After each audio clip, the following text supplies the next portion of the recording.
Good morning. Welcome to the worship service of the Parish Church of Christ.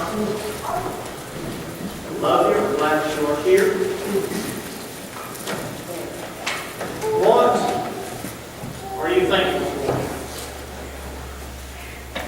If I were to have you make a list of the 5 things that you are the most thankful for, how would you prioritize your life? What would be the number one thing that you're thankful for? I thought about that this week. See if your list is something related to mine.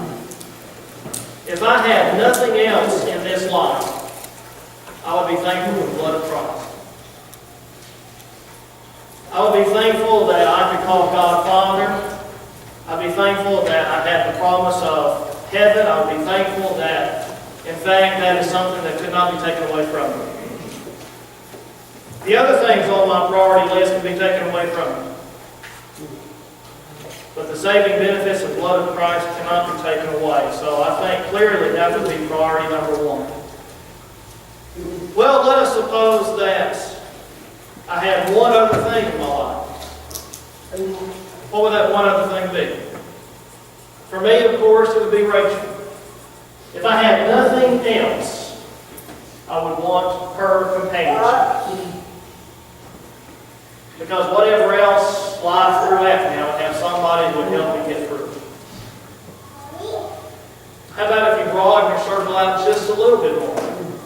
Beyond your spouse, I'll be thankful for Jill and Ann. If I had nothing else in my life, I would want my family. There's a scene in the Christmas Carol where the ghost of Christmas present takes Ebenezer Scrooge to the underneath the bridge to see the family that is there around the fire. They finally have something to eat, and the little girl asks her, "Dad, where'd you get the potatoes from?" And he gets mad. He assumes that she's implying that he stole them. And he snaps at her. And he and his wife walk away from the kids sitting around the campfire. And the mom says, "Maybe we should give the children to an orphanage until we are able to get back on our feet." Remember what Dad says? No. I want my family together.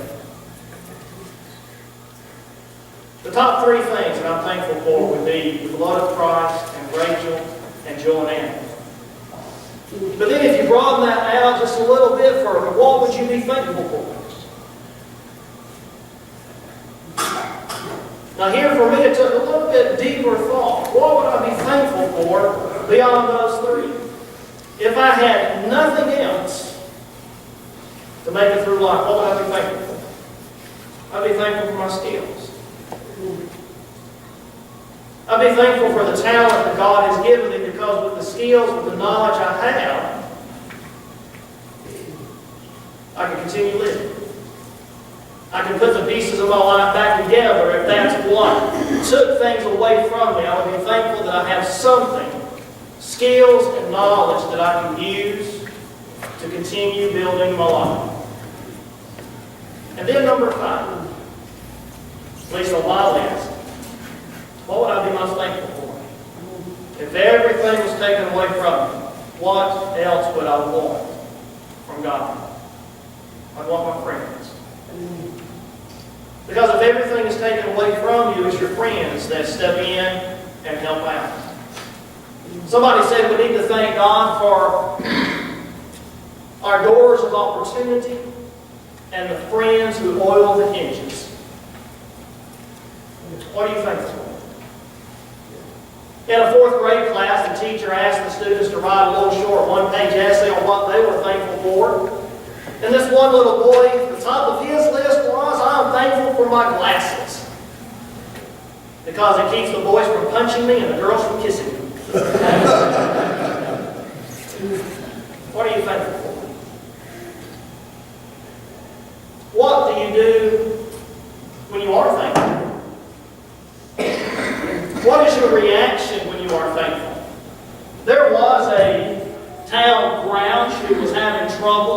thanksgiving. And his neighbor said, "Are you not thankful for anything?" He said, "Nope."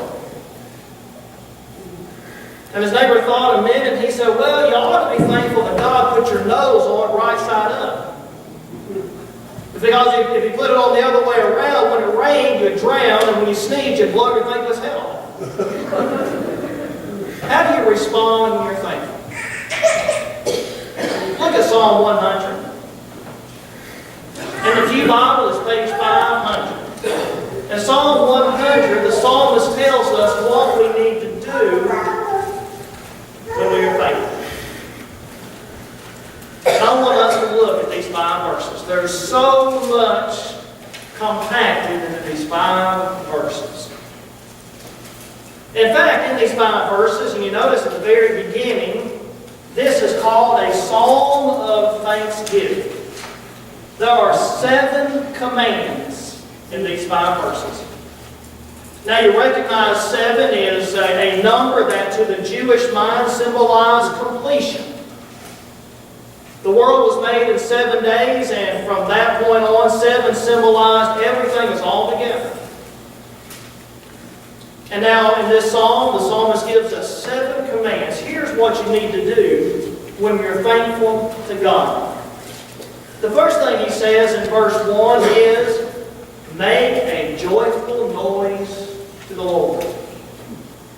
Make a joyful noise to the Lord. This verb is used 42 times in the Old Testament. Make a joyful noise, or rejoice in the Lord. Praise God with a loud voice.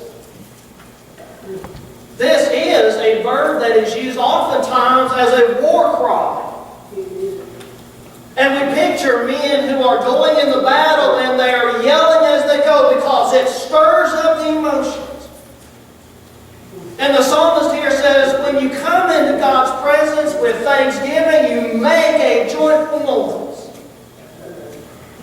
I thought about a biblical example of that, and I came up with King David in 2 Samuel chapter 6.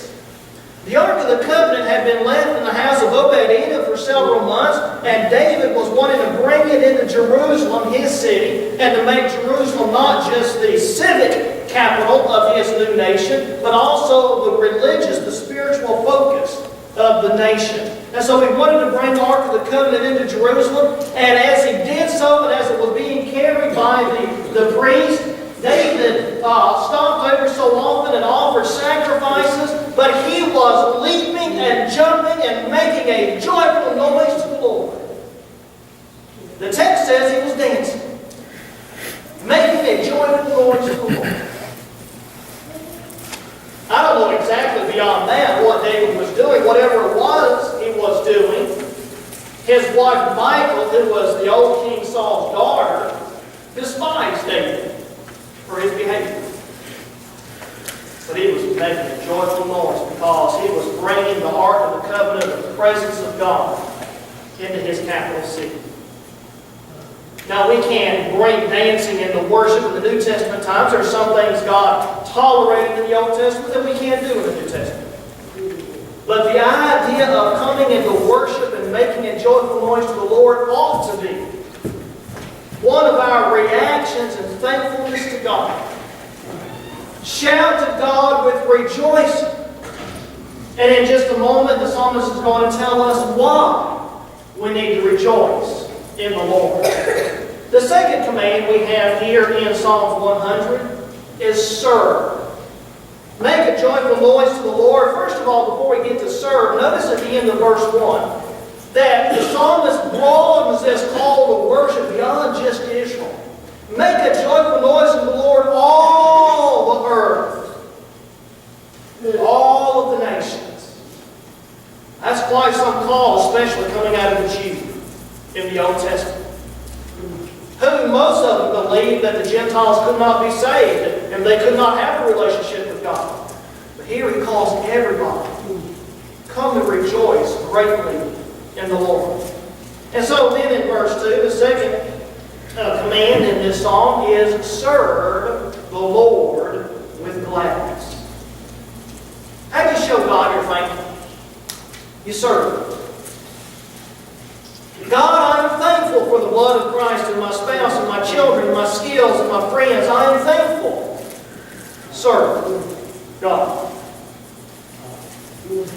That the Apostle Paul tells us in Romans chapter 12, verses 1 and 2. I urge you, brethren, by the mercies of God, that you offer your bodies as a living sacrifice, holy and acceptable unto God, which is your reasonable act of service.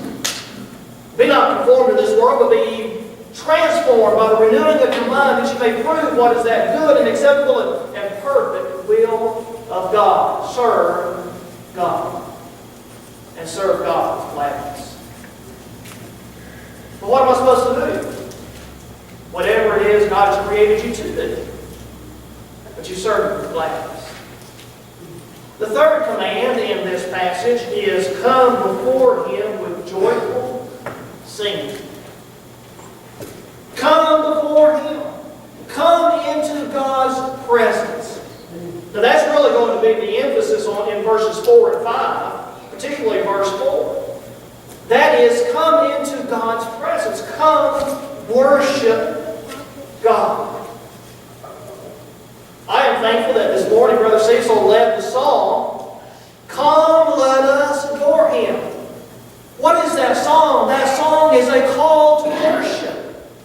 It's a call to come into God's presence with singing.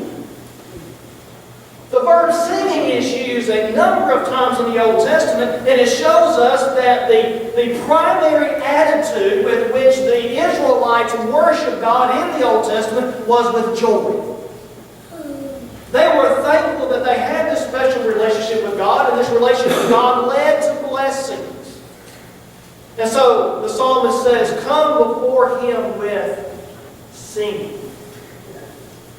Praise and singing. Singing is not necessarily what makes us joyful. Singing is what is an expression of our joy. Now this verb in its broader definition, it means a ringing cry.